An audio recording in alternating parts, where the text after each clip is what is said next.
चिराग पासवान अगर चाहें तो उनके चाचा और उनके बीच सब खत्म हो सकता है। जो भी दुश्मनियां हैं वो खत्म की जा सकती है, क्योंकि चाचा के मन में अभी भी चिराग पासवान के लिए प्यार है। वो कह रहे हैं कि ऐसा नहीं है कि हम उसको नहीं मानते हैं, आज भी मानते हैं, कोई इफ बट नहीं है। नाराजगी बस इस बात की थी कि हमें बिना बताए अध्यक्ष की पद से हटा दिया गया था, और अब बुरा इस बात का लग रहा है कि जिस भारतीय जनता पार्टी के साथ हम खड़े रहे, उस भारतीय जनता पार्टी ने हमारे सभी सिटिंग सांसदों को बैठा दिया, उनका टिकट काट दिया। बस इस बात की नाराजगी है या यूं कहें कि दुख है। और दुख इस बात का भी है कि जितनों का टिकट काटा गया उसमें से बहुत ऐसे थे जो बहुत अच्छा काम कर रहे थे, लेकिन पता नहीं किस तरह का अंदरूनी रिपोर्ट बनाया गया, जिस अंदरूनी रिपोर्ट में यह कहा गया कि हमारे पार्टी के कोई भी सांसद काम नहीं करते हैं।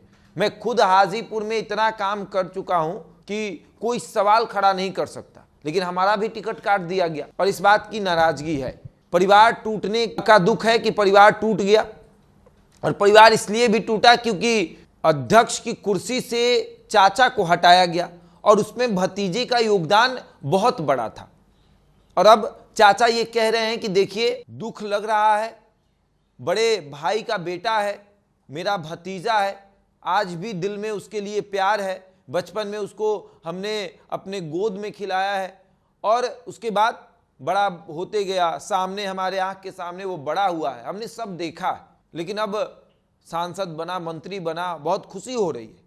और जिस तरीके से अपनी बातों को पशुपति पारस रख रहे हैं, मानो ऐसा कि अब वो कह रहे हैं कि चिराग पासवान से कि सब खत्म करते हैं, आओ परिवार को एक करते हैं।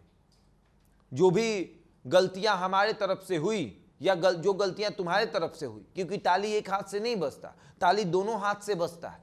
तो जो भी गलतियां हुई हैं उस गलतियों को हम खत्म करते हैं, एक दूसरे से माफी मांगते हैं और फिर से अपने परिवार को एक करते हैं। हालांकि चिराग पासवान ये बिल्कुल नहीं चाहेंगे कि परिवार एक हो जाए, पार्टी एक हो जाए।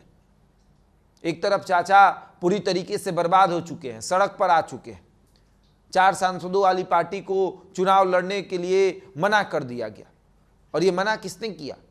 भारतीय जनता पार्टी ने। मना इस तरीके से नहीं किया गया, मना इस तरीके से किया गया कि आपको हम सीट ही नहीं देंगे तो आप चुनाव कैसे लड़िएगा। और पशुपति पारस ये बता रहे हैं कि किस तरीके से हमने हमेशा ये कहा कि मरते दम तक भारतीय जनता पार्टी के साथ खड़े रहेंगे, और हम साथ खड़े रहे।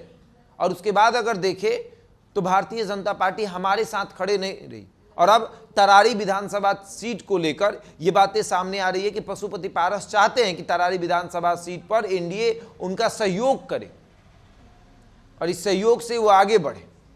अब आगे देखिए क्या होता है, किस तरीके से पशुपति पारस अपनी बातों को एनडीए के सामने रखते हैं, और उसके बाद एनडीए राय मशवरा करके उनको तरारी विधानसभा सीट से चुनाव लड़ाती है, उनके पार्टी के उम्मीदवार को।